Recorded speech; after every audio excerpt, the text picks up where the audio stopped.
We can go ahead and get things started. My name is Paul Semrad. I'm the general manager and marketing and PR guy here. Not the PI, the PR guy here. Glad that you stayed for the Talkback. A few questions from us, I guess, before we get started. How many people here had actually heard of Henry Box Brown before hearing of this play or seeing this play? So a few, just very, very few. It's a fascinating history that I first learned about when I read this play when Bruce brought it to us. There you go. And so another quick question. How many people, this is your first time coming to Undermain Theater? Quite a few. It's wonderful. Thank you for coming and venturing yourself down into the basement. It's definitely not a very orthodox space. My good friends, the Pillars, are always a challenge, but they're also the character of this theater. So thank you again. Maybe a question for Bryan, since he's always the first one out. So what was your initial impression of reading the script and being offered the part and what you were going to have to do? So I heard of A Slave Male Self to Freedom, but I never heard anything past that. So when I read this, I was really excited, and I was like, oh, maybe I can actually learn more about what actually happened. And of course, there is some imagination with this, but it was just really exciting. I'm not trying to bring them down, but when Black people play historical characters, it's always the pain. It's always like oh my gosh, you had to make this, you had to overcome this thing. It was the trials and tribulations of the past. So I'm glad that wasn't the focus of this. It was definitely an aspect of this, but that's one thing I really enjoyed is it was something that everybody can identify with. It's not a Black play about Black things, but it is a play about humans that happen to be Black and are going through experiences. It's about love. It's about choices. It's about a lot of things. So I was really just excited to have this play. And of course, to be the first to do it in Dallas, it's always a bonus. So is this original? You guys wrote it and directed it? So Jared King was the playwright, and he wrote this, I'm not quite sure how long ago, just a few years ago. It's been performed once in Texas, but this is, I guess, not the premiere of it, but one of the premieres of it, I guess you could say. Is there like a track to a movie on this? Not that was optioned as far as I know. I've been asking because I'm like, hey, I know the line. If you're interested in starting a production, any donors, your name will be in 72-point font. Any other questions? How much of because obviously there's imagination, we said, but how much of this is historically accurate and how much did Nancy show up? Did all of that actually happen? So Nancy, he never saw Nancy again once she was sold away. Okay. So that was definitely a device that Jared came up with for that. Not like a whole lot of history is out there. We know some, but we don't know a lot. But he made some choices to kind of tell the story in a much more human way than a historical way. Yeah, there wasn't much on Jane. There wasn't much, of course, not much on Nancy. I think he was asked about the historical accuracy. Oh. But I think Henry had the most that was documented that they could actually pull from. But as far as Jane and Nancy, I think, what did y'all have? Yeah, no, so Nancy, I don't like to know, I guess, what other people have done or what the character is, just enough to get my grounding. And because it didn't actually happen, Nancy didn't actually go to find him, there was nothing for me to really grapple with or dig into. So I kind of channeled what it would be like if that happened. And so oddly enough, for this performance, normally we go to the bathroom a lot, right? Because we have on a lot of clothes. And today, for whatever reason, I chose not to go to the bathroom for the entire first act, which of course, if you've ever been in a I gotta pee situation, it causes you to be uncomfortable. And I wanted to sit with that uncomfortableness, just that on top of what Nancy would be like. Someone asked me, why am I so hard when I meet her? Well,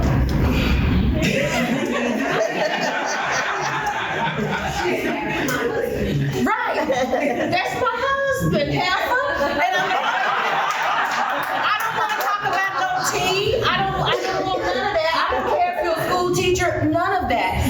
So I'm fortunate that there was not very much about Nancy that I could research or what have you, so that I had the opportunity to really gather my own character and what it would feel like to be that person and be in that situation and that circumstance.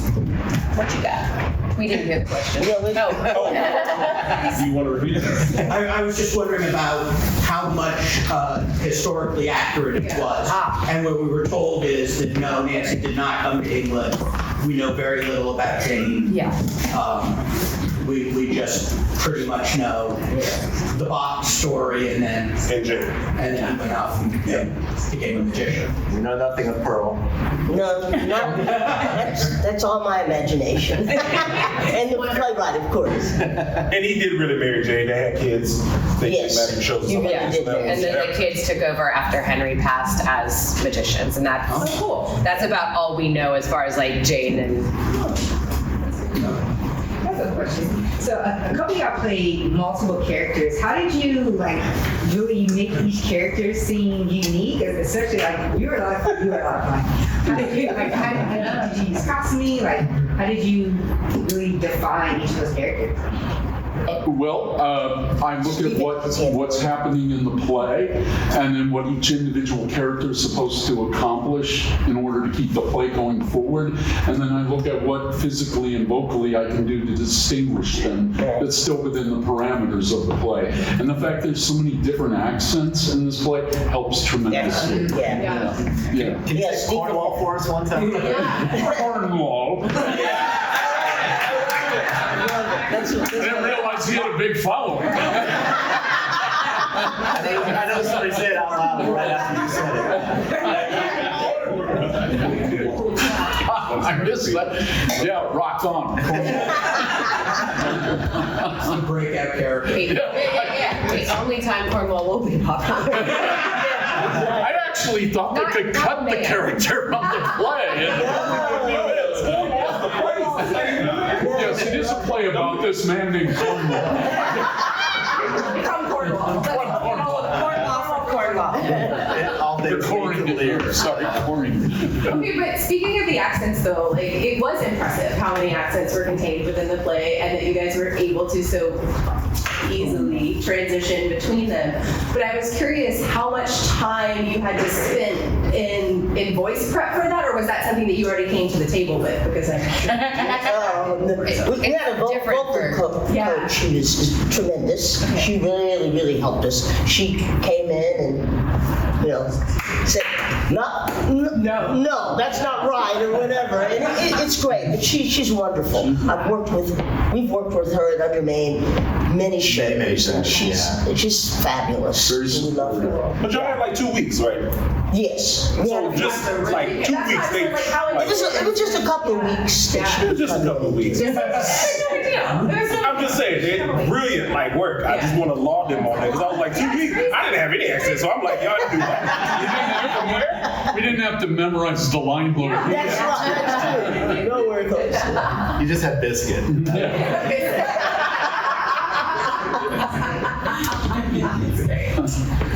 Did the not going to the bathroom work? Did that give you did. the extra? And did. is that your plan for the rest of the run? Depends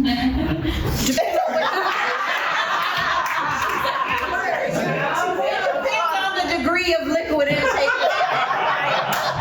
situation. But today it did work, and it built up some extra tension. Just being this is not a play that you want to do comfortable. I think I heard Bryan saying while I was in the back changing, it's not, a lot of people ask, well, how did you prepare for it? And when I do like the black plays or the slave plays, well, I'm a black woman, so I don't have to do much preparation for it. But this isn't that. But there's some tension that has to be present and it has to be in your body, kind of like when I'm in the box. There's a very uncomfortable feeling being in a creaky box that has 4 corners, and it allows me to think, how in the hell did he stay in this box? And you have to have such a drive, you have to have a deeper determination to do that. Like there has to be something waiting for you on the other side of wherever. So that uncomfortableness helped me to embody all of that. I think you had I did.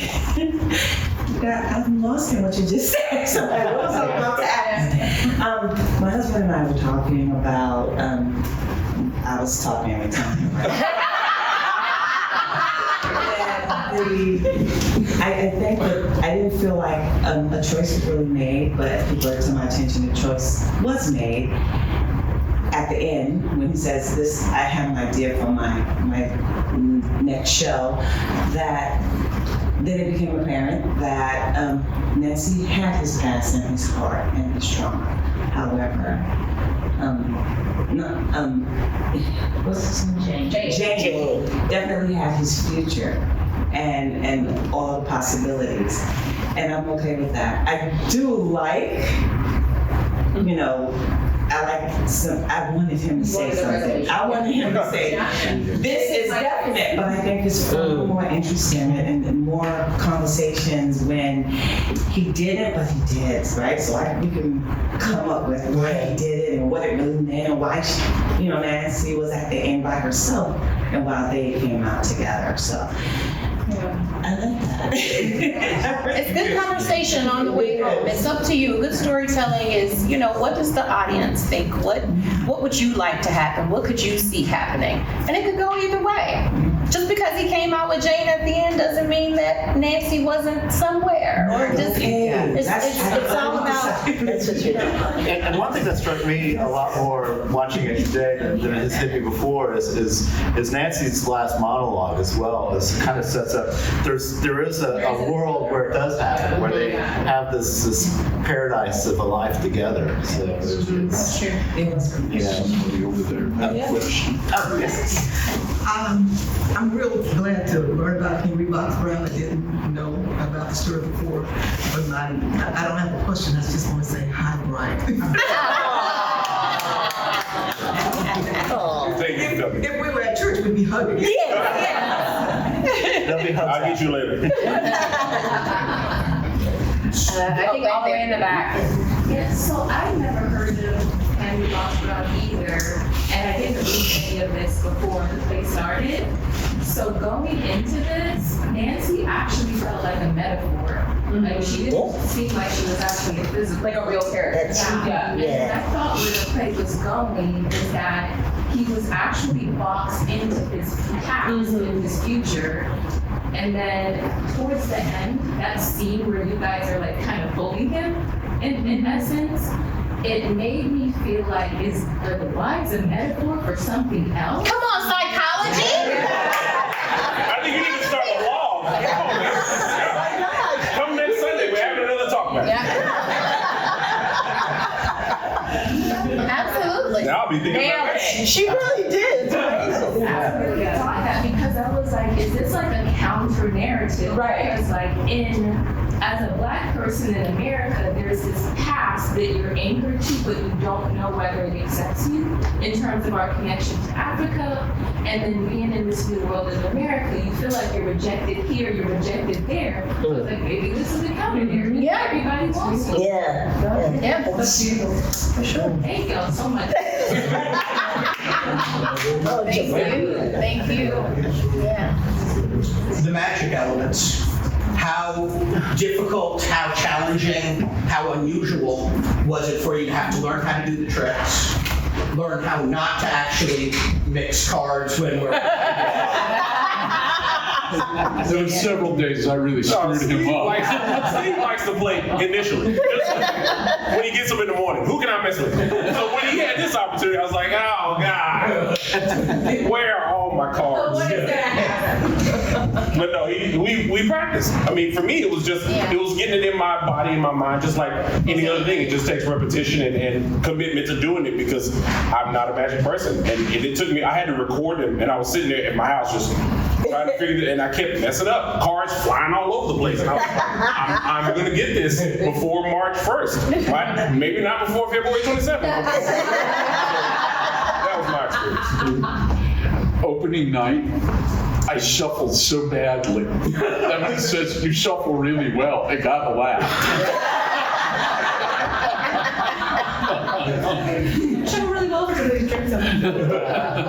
I took a deck of cards home with me just because, what's the name of the card?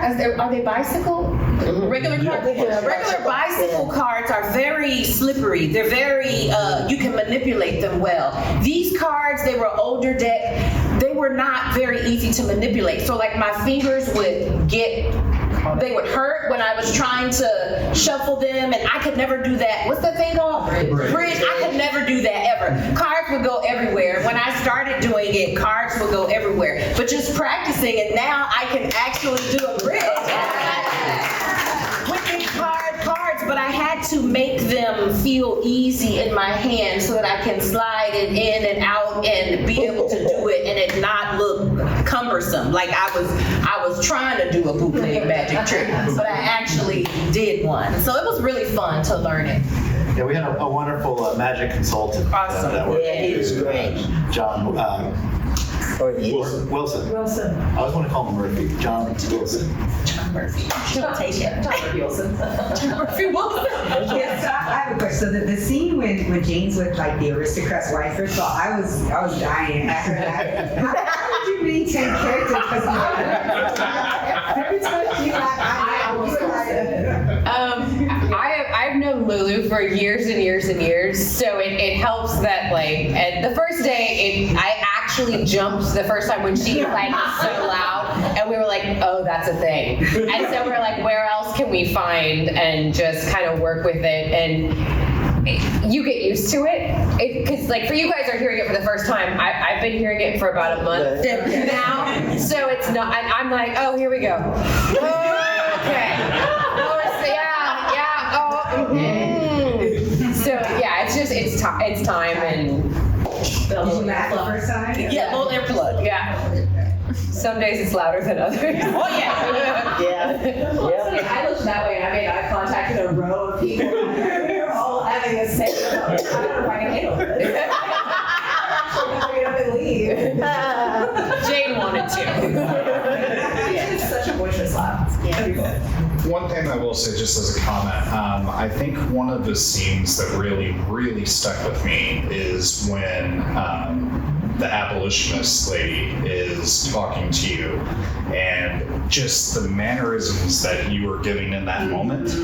And I think it shows such a different vulnerability from where you are in England and who you are there versus the identity of who you are, and just out of the box, so to speak. And I think there's so many layers of just identity here, and as someone who, Texas schools, I'm taught, oh yeah, Underground Railroad, they had their freedom, it's great, but you never really think about identity and how that changes, because in some ways you're leaving your identity behind and you're forming into this new person.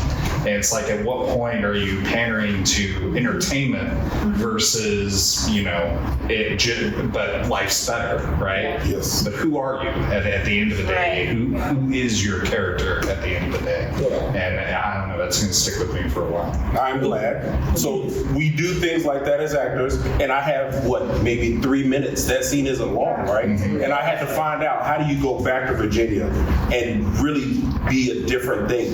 So thank you for saying that. I mean, that is a tremendous compliment. So thank you so much.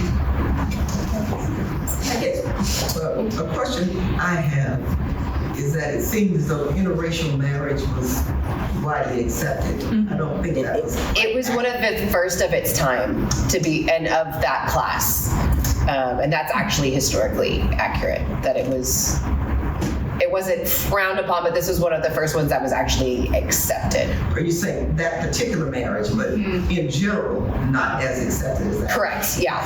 And that was in England at that time. That was the research that we did on that.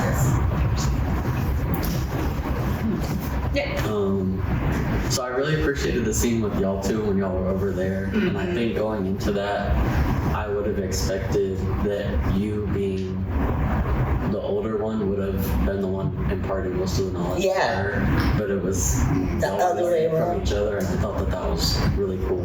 Yeah, that scene is lovely. But you know, I think that she learned something from me too. Yeah. And that's why I love that scene so much, because we both come in it, and we both leave in a different space than you did. It's perspective, kind of like when I say you never been a slave. So she sees it differently. Yeah. She sees that she has a great life. She works for wonderful people, and she doesn't have to want for anything. Her food comes. She got everything she needs. And me, I'm like, what the hell? You ain't Fredo. You're like, what is going on? And then, I never ever had thought about that. And then I'm going, well, yeah, that's right. Right, because she doesn't have the slave mentality, and she hasn't been through what I've been through as a slave. So that's a testament to perspective and how different people come into things differently. Exactly. The solution to making the cigar disappear, by the way, is just to smoke it. I'll do it later. You can't do that on stage anymore. You can't do that. Round of applause. I don't like this. Any other questions? I just have one other thing that's kind of, I don't know that it's fully formed, it's still like mulling around in my brain, but I thought it was really interesting at the end of the play. I kind of felt like, well, first of all, I echo the sentiment in the back that perhaps there was some of this was not actually happening in real time, but maybe there was some kind of other things happening. But also the idea that it felt almost like at the end that neither wife really understood you in that part of your life. So you had this one, like the past, this kind of era of the past, and trying to draw you back into that space, which was full of love, but also full of a lot of trauma and full of a lot of things that you had been worked for 8 years to try to kind of take a step past. But then you have this like new wife with her big eyes and her like white hope and her like, everything's gonna be great because I'm white and I'll be here with you, and she makes a comment to you, I think, where she says, but he's trying to heal, or he's trying to get past that, or something like that. As though that was a thing that could just occur. That like by your absence, that would fix it, and that he would just be able to like be a different human or heal this. And I thought that was such an interesting dynamic for me, like thinking through that like that leaves you almost in the position of not really having, still no identity. I have the identity that someone has dreamed up I can have one day, and then I have this other identity that someone has seen me have in the past, but I don't feel connected to as much. So where does that leave me? Yeah, I mean, you were kidnapped from Africa. You had your identity there. Right. Then you get to America. What identity do you have there? Do you create another one? Yeah. The one that you create, is it accepted? And then you say, well, screw this. I'm going to go to England. Okay, I got another identity. Yeah, no, okay, well, what is this? So this symbolism and all this, he's in the box and all this, and it's just, we can talk about this all day. So yeah, it's crazy. I'm sure you'll be mulling that over for a while, so you're welcome. If you think about the last illusion that he's going to do that we don't really see, which is the cut in half, and it's the Solomon parable, but neither wife does what the true mother does of saying, oh no, better than he be cut in half, I'll give him up. It's almost like you were waiting for that, for one of them to say that, like, oh, it's okay, it's never mind, and it didn't happen. Like, they just continued to pull into the lectern. And it makes you, I don't know, it just kind of left me with this feeling of like, maybe the reason there's no solution to what did he choose is because there was really no choice to be made. It's just The choice only matters, someone's feelings only matter as it pertains to what you want them to be. Relationship is selfish. And so how do I really care about how he feels as an individual? I'm only concerned about how he feels as an individual as it pertains to me. correct. So that's some introspective kind of work. You know, we're all selfish. We all just want what we want, and nothing else really matters. Right. We make it look good, we make it look cute, but it doesn't.